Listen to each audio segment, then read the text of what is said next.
เพิ่นก็ถามมาเรื่อยๆนั่นแหละว่ามีแฟนหรือยังเขาบอกไปหลายเทื่อเลยเนาะอันนี้ตอบอีก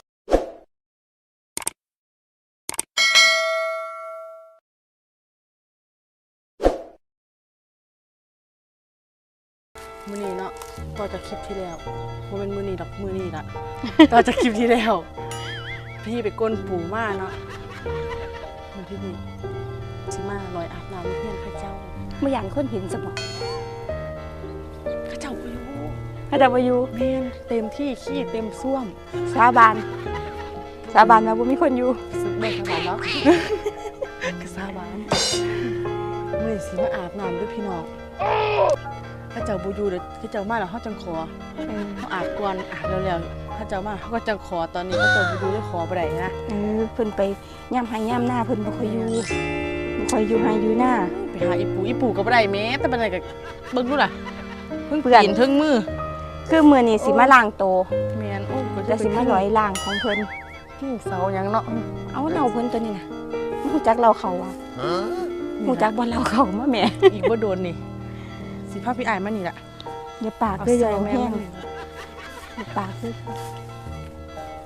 ไว้คนเกี่ยวเขาฝากไป พี่น้องเห็นเจ้าของเพิ่นอย่าปากเด้อน้องเพิ่นสิมันอักน้ำ โอ้ยอย่าพักเพิ่นเลยอย่าพักเพิ่น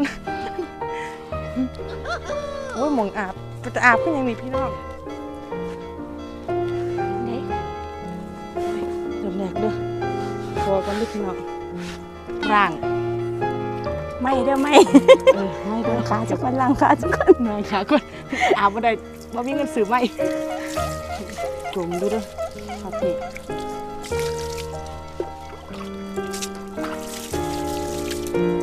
บรรยากาศดีเด้พี่น้องลมว่อยๆอยู่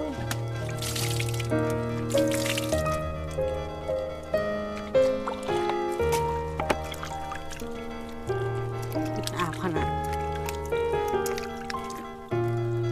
เฮียนมันก็มีเป็นสะอาดอยู่จนบรรยากาศนางตีภาวะอยู่เนาะ เหี่ย ดินางพี่น้องนาง โอ้ยแอดมินสิไปทางคุณด้วยพี่น้องล้าง การร่าง เว้ยเหี่ย เงาอีกแล้ว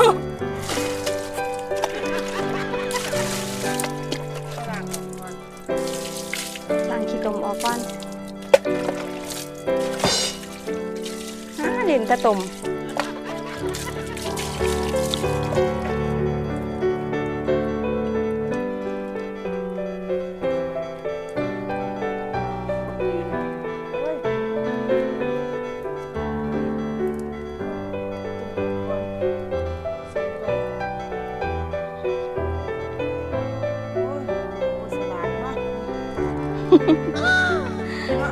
เฮ็ดเอาเด้อ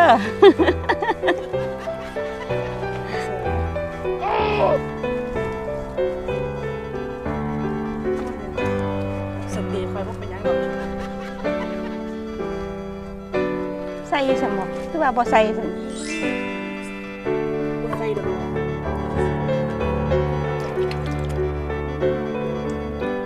อาบน้ำย่ำหนาวอ่ะว้าย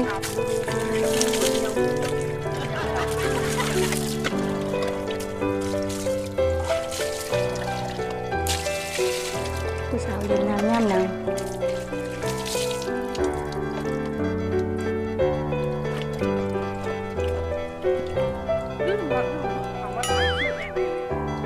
กะน้องวุ้นเส้นเป็น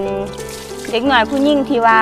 มีความสามารถแล้วก็หาเงินใส่เองพี่น้องบ่ได้อาศัยพ่อแม่ผู้ลางคนก็สิถามมาว่าน้องวุ้นเส้นนั้นคือบ่ไปหางานเฮ็ดก็คืออันนี้ก็คืองานค่ะเฮาทายตลอดปีเลยพี่น้องมีงานให้ตลอดเลยจ้ะ หางานอย่างเดียวเดี๋ยวนี้ต้องเป็นโรคไข้ แทน ปิดมากมีคิวประสูติในน้ำมันมันตกปิดกันหรอก แม่น ในมือสองวันสามวัน โอ้ยได้หลายกว่านั้นเนาะ ได้หลายก็ไปเฮ็ดงานก่อสร้างเด้พี่น้องเฮาก็บ่ได้ว่าดิอันเฮาก็เฮ็ดงานหนักบ่ได้เฮาเป็นผู้หญิงบ่ล่ะไปเฮ็ดงานก่อสร้างที่เพิ่นบ่ได้อืม นี่บ่ได้ว่าอาชีพไผอาชีพมันนะพี่น้องเฮาก็บ่ก้าวก่ายอาชีพของกันและกันก็พอน้องวุ้นเส้นก็ถือว่าเป็นเด็กน้อยที่ว่ามีความสามารถเฮาก็มองเห็นจุดนี้ก็เลยเอามาปั่นอีกอย่างหนึงก็ดีใจน้ำน้องวุ้นเส้นที่ว่าได้เซ็นสัญญากับทางช่องแพรวพราวสาวอีสานแล้วก็สายันวันลุงอีสานสตอรี่นี่เรียบร้อยแล้วค่ะพี่น้องซึ่งน้องก็จะมีผลงานออกมาเรื่อยๆบ่ว่าจะเป็นผลงานเพลงช่วงงานเพลงนี่ก็ฝึกไปเรื่อยๆเดี๋ยวก็เก่ง ตอนนี้เสียงนั่นคือจังเป็ดอยู่เด้อเป็นหางให้ บอกว่าคนเฮามันก็ต้องมีมือพัฒนาแหละเนาะ นี่เสียงมันได้ปานใด อ๋อท่านี้คือเซ็กซี่ท่านี้ พี่น้องให้วันนี้สอนคนกูแล้วสอนอาบน้ำนำบ่ สอนจนต้นเฮ็ดจังได๋มันสิอาบตอนเนาะ แรกนะซองบาวก่อนมีกูบาวมากบ่ บ่แม่นมีละติทั้งหลังเลี้ยวเบิ่งดู อย่าเด้อข่อยเจ้าซุปใส่อ่างอยู่เด้อ มั่นใจว่าซุปใส่อ่าง แม่นซุปใส่อ่างพี่น้องตรงนี้เขาแบบเซ็กสภาพหน้าอกเข้าก่อน เช็คสภาพ โอ้มีหน้าอกมันก็ดึงลง เขาบอกว่ามันเป็นธรรมชาติ บ่มีดีๆเด้อพี่น้องบ่มีโคตรทาโคตรเหลือบ่มี เป็นธรรมชาติดีแล้วพี่น้องมักแบบนี้ล่ะเพิ่นมักเบิ่งแบบนี้แม่น แล้วเขาก็อาบเขาแบบพี่น้องมาแบบเซ็กซี่แมันบ่เขาก็สิอาบให้เบิ่ง เวลาตักน้ำให้ตั้งแต่ ดีสิทุกคน แล้วก็ตักน้ำมันบ่ เฮ้ยหนาวลมมาตักก็บ่ขึ้น เวลาตักน้ำเพิ่นว่าซั่นพี่น้อง เขาก็สิ เออ แซ่อินเสิร์ตมา ตื้อ สมมุติว่ามีเพลงแบบมวน ก็แค่ยังเต้นซื่อๆนี่เขาก็มาข้างนี้เขาก็ซองมาบ่มีก็โอ้ยพี่น้อง ๆอีหยังเฮียอีหลีอ่ะดูดอีหลีอ่ะพี่น้อง ดุดเลยค่ะ ดูดน้องวุ้นเส้นจริงๆด้วย ด่วนดุดน้องวุ้นเส้นกลางป่ากลางเฮียนเจ้าบ่มีเนาะก็เลยบ่ได้สิเลยล้างน้ำบ่ได้เด้อพี่น้องล้างเพียง ขอเบิ่งหน้าคนงามด้วยนะ หนาเริ่มไข่ปานไข่ลูกหมูปุ๊อยู่เว้ย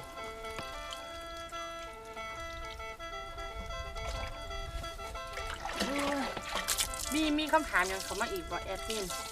เพิ่นก็ถามมาเรื่อยๆนั่นแหละว่ามีแฟนหรือยังเฮาบอกไปหลายเทื่อเลยเนาะ อันนี้อ่ะตอบอีกคลิปนี่เด้อ ตอบอีกนะเด้อพี่เด้อบอกแล้วโมโหเว้ยต้องรับใครที่มาพูดนะถามตัวว่าวุ้นมีแฟนไปวุ้นมีไป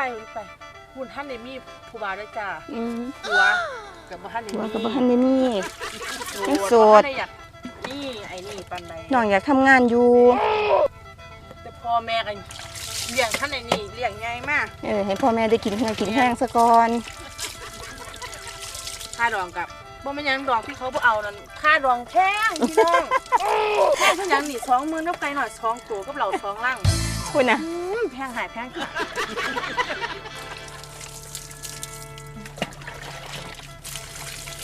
พอเลยอาบน้ำบุษเด้อยะ เอาลูกตัก ลูกตักบ่ แม่น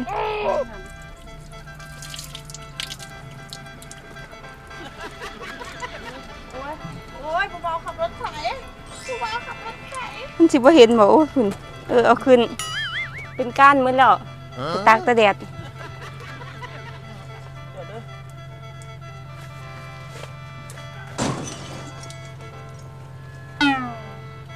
ขอยางกับเฮียนข่อยก็ต้องใส่จังซี่ละครับ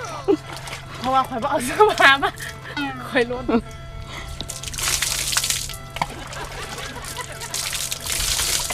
หนาววะบรรยากาศดีขนาดพี่น้องมึงแน่รอบข้างน้องวุ้นเส้นมีแต่อีหยังแน่บุญนี่ สิจะมาเด้อ บักคุง ไทยบ้านคาเฟ่อุ้ยคือดีพี่น้องต้องเอาสิว้าวถ่ายลงเพจเด้อเพจอีสานสตอรี่นะจ้าถ่ายแบบ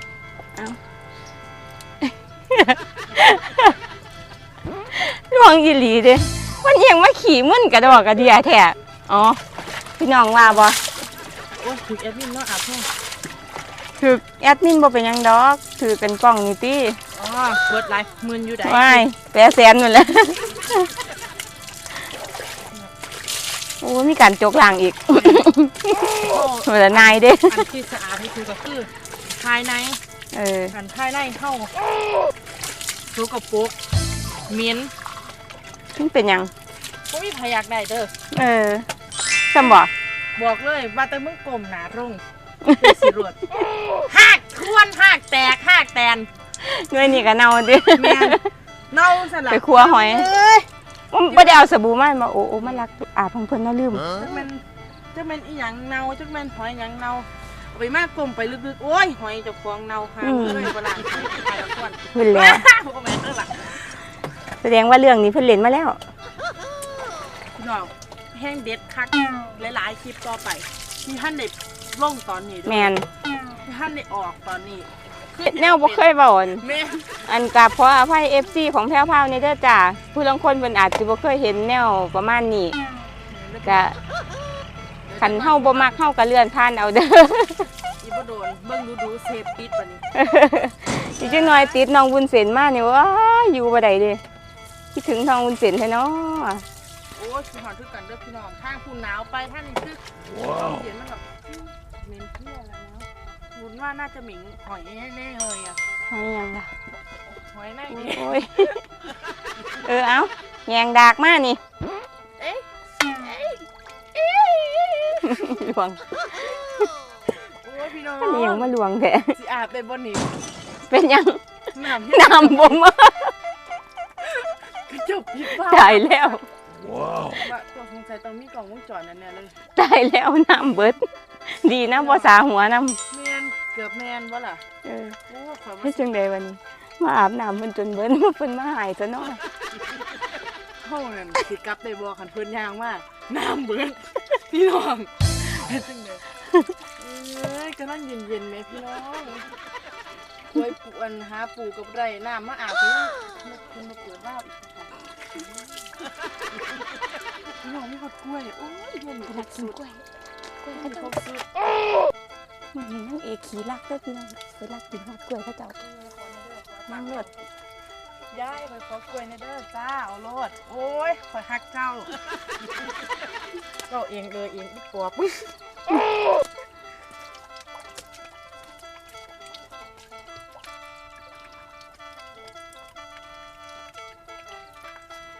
เดี๋ยวฝ้าวถ่ายแอดมินก่อน เอาโลดอีหลานแม่บ่แพงหรอกโอ้ย กินกล้วยให้อร่อยนะหนู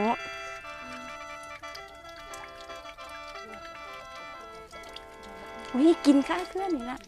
ไปอีหยังบ่อิ่มเขาก็สิกินไม่ตัว พี่น้องไม่เห็นเลยแม่ไปเฮ็ดกินเลยไปหาเซ็กไปกินอันนั้นกล้วย เพลงไหนกินกล้วยให้เซ็กซี่ อ๋อบ่แม่นเด้ อย่าหลวงไหล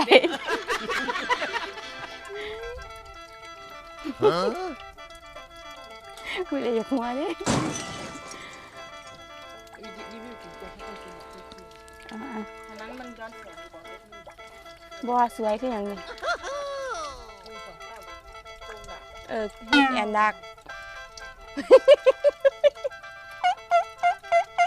เอ็ดดีๆกำลังมาสวยเลยเมื่อกี้นี่เอากินนี่ละนี่แหละสวยแล้ว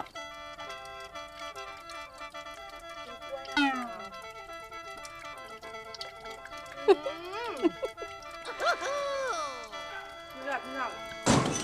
ปาด ฟาดวะ หวานเลยเนาะ บอกแห้งๆเด้อไม่บ่อยู่น้ำเจ้าของ วันนี้ได้กินกล้วยไปพุ่นได้กินกล้วยที่อ้ายซ้ำอ้าวบ่แม่นแล้วมันไปแล้ว สวยภาษาอังกฤษรักไปหุ่นไปอาบจังไหนน้ำเพิ่นดุแต่หุ่นเจ้าของเพิ่นมาแล่นแม่แล่นเร็วๆแล่นมาเอาปิดรายการปิดคลิป มื้อนี้ก็ขอฝากไปด้วย มา ปิดคลิปเด้อค่ะพี่น้องมื้อนี้วันเสกก็ขอกล่าวไปก่อนเด้อสิไปถ่ายงานต่อนะ จ้ะ กะมื้อนี้จบอยู่ซ้ำนี้ละจ้าจากคุณปู่มาอาบน้ำเนาะอย่าลืมติดตามวุ้นเส้นในทางช่องข้าวสาวอีสานแล้วก็ เพจ เพจอีสานสตอรี่คือรู แล้ว ป ก็ ภาพของวุ้นเส้นเนาะ จ้ะแล้วก็ช่องอีสานสตอรี่นำ แมนแล้วก็ช่องอีสานสตอรี่อย่าลืม ค่ะ กดไลค์กดแชร์แล้วก็กด Subscribe ที่อย่าลืมเลยคือกระดิ่งสิบ่ได้พลาดทุกคลิปของวุ้นเส้นเด้อจ้าบ๊ายบาย น่ารักแท้ Huh?